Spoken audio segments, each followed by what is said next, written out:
suarane iki meskipun Mbak Ika ki poso ki pangkat cemengkling ya, Tru. Ya tenagane los masih awan poso. Wah, tenan jan. Daharane ki apa ya ben tenagane lek pas buka ndamel napa Mbak Penyan? Kok tenagane utuh. Cacah ki do poso tapi pucet. Ngeten Penyan kok mboten. Damel Napa? napa nih? Bukane niku supaya awak pateng ngono lho. Macaku. Terus ki, Mbak. Tanan tanan tanan.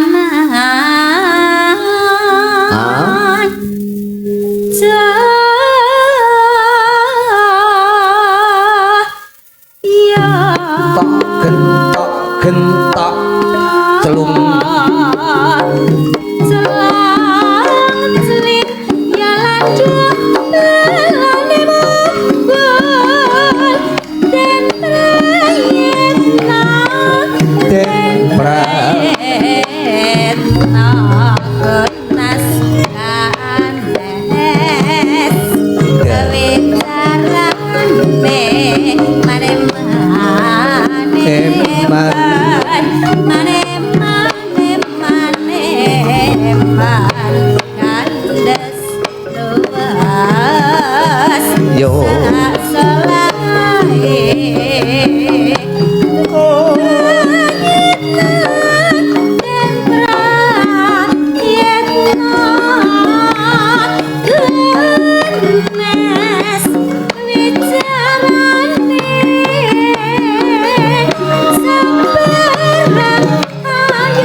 ngrungokke tetembangan mari kangen karo ngangen-angen sapa sing dikangeni. Waduh kuwi ning batin mesti rasane ora karu-karuan. Iya, dadi antarane seneng karo susah ki campur dadi siji. Omongane nek mabluk ngono lho terus masane.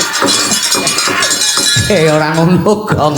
Perasaan kok mabluk ki ora kaya. Lah piye lah campur kok ya. Monggo Mbak Ika.